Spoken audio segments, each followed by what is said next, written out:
Hey everybody, welcome back. So another royal news video, and we're going to start today's video with the Prince of Wales, and we're going back to the 1st of March because I'm playing a little bit of catch up. But this was when the Prince of Wales visited Wrexham AFC. This is the football club owned by Hollywood A-list star Ryan Reynolds and also one of the stars from It's Always Sunny in Philadelphia, Rob McElhenney, who was actually there to escort Prince William around the pitch. And naturally, they ended up in the pub. After Prince William badly poured a pint, which he himself even admitted, they both decided to have a cheeky shot. Prince William was reported to have said he prefers the stronger stuff anyway, which I find hard to believe because if you remember recently, Mike Tindall made it known that he called him One Pint Willie, so I'm not so sure William is that much of a heavy drinker in all honesty. The Turf Pub has recently been made even more famous because of the Disney Plus series called Welcome to Wrexham, and it's actually been home to Wrexham fans for over 150 years. It's the only pub that is inside football grounds. In the UK, it is illegal to drink alcohol whilst facing the pitch, even if you are in a private box. This law was brought in 1985 and it was to curb football hooliganism. Now, Prince William was also greeted by an adorable little girl in a little pink hat with her parents, and she gave him a daffodil, which is the Welsh national flower, alongside the leek. Yes, the vegetable, the leek, for those of you that don't know, is also a national symbol of Wales. Now, there's a couple of different stories of how the leeks came about. The most popular one is it's going back to the 6th century, a battle between the Welsh and the Saxons. A Celtic monk named David, who later became St. David, told the Welsh soldiers to attach the leeks to their helmets so that they could distinguish themselves easily from the enemy. The soldiers believed it was the leeks that allowed them to gain victory, and reportedly this also inspired the Tudor royal household, who are Welsh descendants, to then order their guards to wear them on St. David's Day. It is a tradition that is still upheld. This is why we have seen Catherine and William, when they go to see the Welsh guards, wearing them themselves. Little bit of trivia for you. After Wrexham, the prince then paid a visit to All Saints School, and to say he went down a storm is an understatement with the little ones. He's such a natural with children, and one particular little girl was especially taken with him when William stopped to tell her that he liked her daffodil collar. Look at the way that she is looking up at him. Isn't she an absolute adorable cutie pie? Prince William has also been continuing to hand out various honours at Windsor Castle. Investitures are where members of the royal family, it could be the King, we've seen Princess Anne do it, we've now seen Prince William doing it, and we might soon see Queen Camilla and Catherine, the Princess of Wales, also being able to bestow these honours.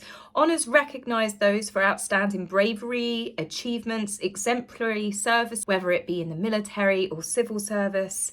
They could be MBEs, CBEs, OBEs. Basically, they are the crown saying that they recognise you for what you've done and they are thanking you. Now, you might actually recognise this one particular star because she is none other than Emilia Clarke, otherwise known as Mother of Dragons. She and her mother were actually at the castle for a very, very special honour, which was for the Most Excellent Order of the British Empire, recognition of her and her mother's charity called Same You that helps people recover from brain injuries. Emilia Clarke in 2011 was actually hospitalised after suffering from 2 brain aneurysms. She has used her experience to help campaign and to fundraise and to draw attention to, plus obviously with this charity alongside her mother. The importance is obviously the urgent medical care at the time people receive their injuries, but it's also much to do with their recovery and their rehabilitation afterwards. So there you go. She's not just a pretty face, she's not just a wonderful actress, she's actually a very, very lovely person. But I bring her up in the same breath as I do this little girl. Look at the little girl with the daffodil, the way she looks at Prince William, and then look at Emilia Clarke, the way she's looking at Prince William. Completely different ages, completely different circumstances, but the look is pretty much the same. Prince William, I think, seems to have that effect regardless of your age.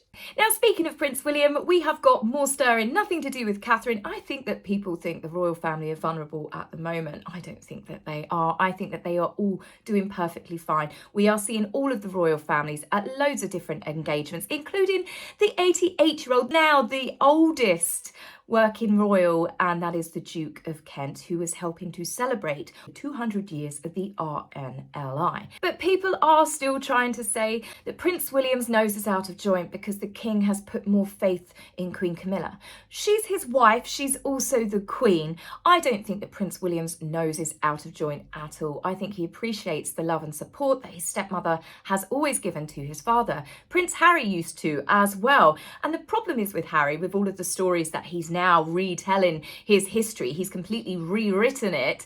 We've got far too many interviews that we can actually listen to or to watch to hear Harry's own words. No, she is, she's a wonderful woman, and she's made our father very, very happy, which is the most important thing. William and I love her to bits, get on really well with her, and as far as I see it, nothing's changed. Now, speaking of Queen Camilla, she is actually on holiday now. Of course, people tried to stir that pot by saying the Queen needs a break, she's been working too hard. They do that to stir up the masses because people then go, oh, why is she working so hard, blah, blah, blah.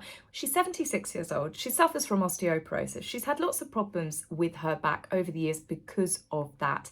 She is doing a lot of engagements. Plus then she's sitting for long periods of time. She's constantly out meeting people, organising meetings. You know, she doesn't really stop when you think that she's not at home exactly with her feet up on the sofa and slippers and a nice cuppa and a biscuit. Anyway, it's not out of the ordinary that she's gone on holiday this time of the year because she normally does. So there's nothing abnormal about her going away. And if anything, people see it as a positive because it shows that the King's health is nothing to be worried about. The fact is, we have seen King Charles. He's done video calls with Canadian Prime Minister Justin Trudeau. He has met people at the palace. Obviously, the King is still receiving cancer treatment at the moment, so I believe he is keeping the number of people he comes into contact with at a minimum, especially when you think a large majority of the people that the King meets are freshly through airports and have done a lot of travel. But I think the King is doing brilliantly. And we do actually get to see the King on Monday, the 11th of March, but on video. He has pre-recorded a special message that will be played at the annual Commonwealth service, where we will see Queen Camilla, Prince William, the Duke and Duchess of Edinburgh, Princess Royal, the Duke and Duchess of Gloucester, and I'm sure some of the other royals will be in attendance as well.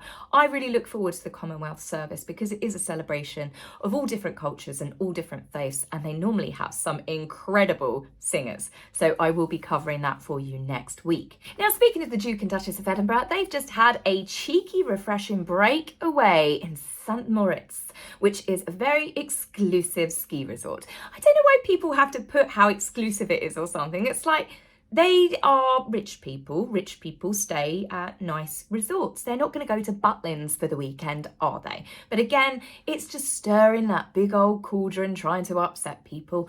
I think that Sophie and Edward looked like that they were having a brilliant time. There is nothing wrong with them spending time with their family. Lady Louise is at university now as well, and she was tackling the slopes like a pro. All of the royals love their ski trips. We saw Prince Charles taking William and Harry when they were younger, Princess Diana. All of the royals have taught their children from a very young age. So at the time the skiing holiday is going on, up pops Meghan. One single photo of Meghan that has been released through her friend, one of her longest friends remaining, Heather Dorak. But what makes it even stranger is there doesn't seem to be any snow on the mountains in the background, perhaps that they were stood on the only snowy mountain.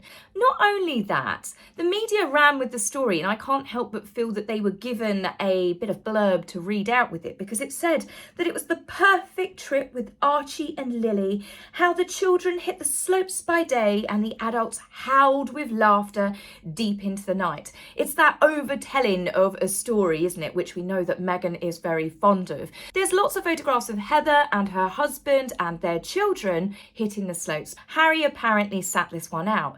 I find it very weird that they made a point of saying that Archie and Lily were there with no photographs. In fact, there were no photographs of Meghan bar that one. Why not just say that the children were at home with Harry, or just not say anything at all? This was deliberately put out into the press at a specific time, but yet again it shows that Meghan is going on holiday with her friends, not a girls' trip, but with her friends' husbands and children, and Harry is not part of that particular area of her life. Perhaps Meghan is deliberately trying to stir the pot with that, the fact she wasn't wearing a ring, then she's wearing her ring, and she wanted everyone to know she was wearing it.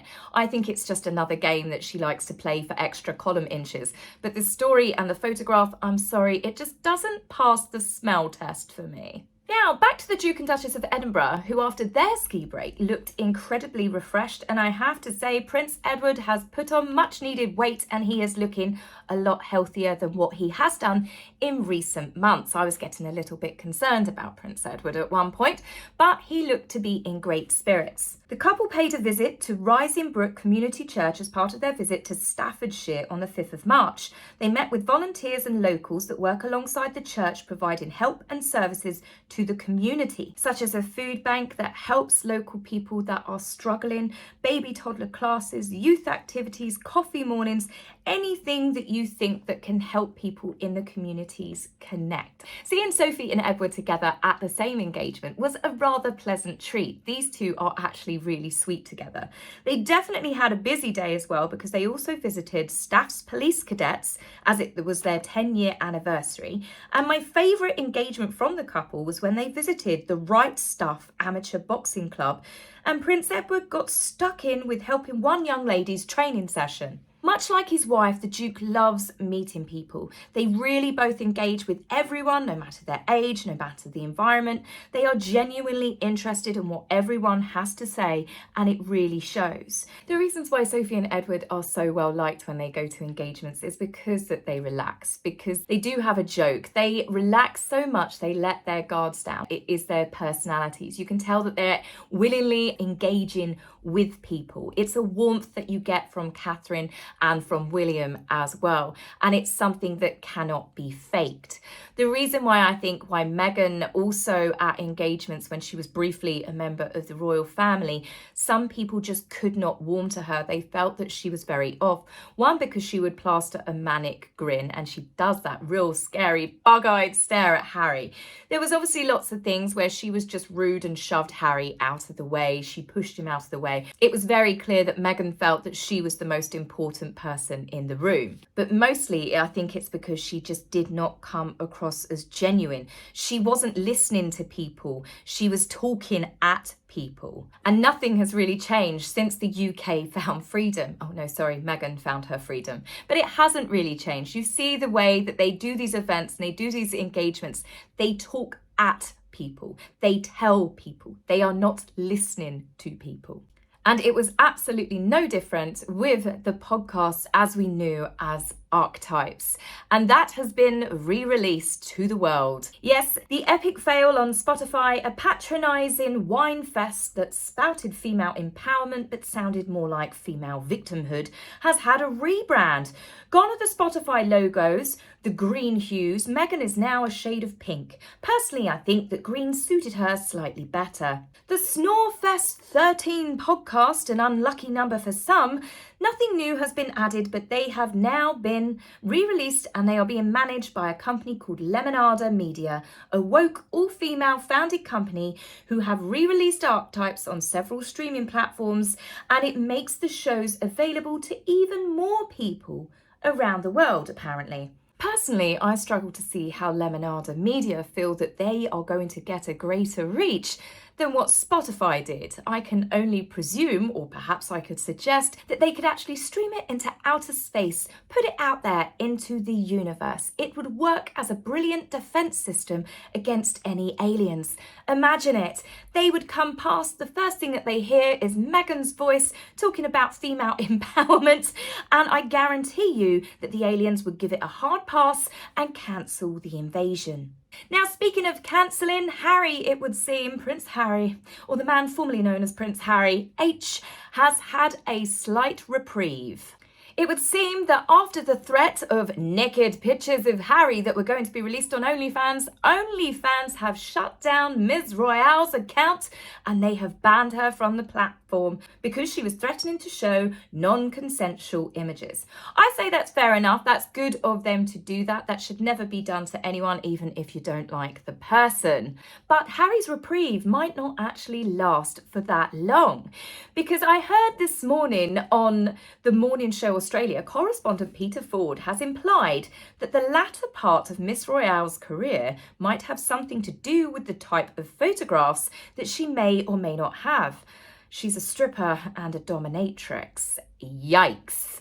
Whilst Harry's crown jewels might have been saved by OnlyFans shutting down her account, how long do you think it will be before a certain type of establishment or a certain type of foreign media company decides that they've got the perfect size checkbook to be able to obtain and release those photographs? Let's just hope and pray that she is in fact bluffing and no such photographs actually exist.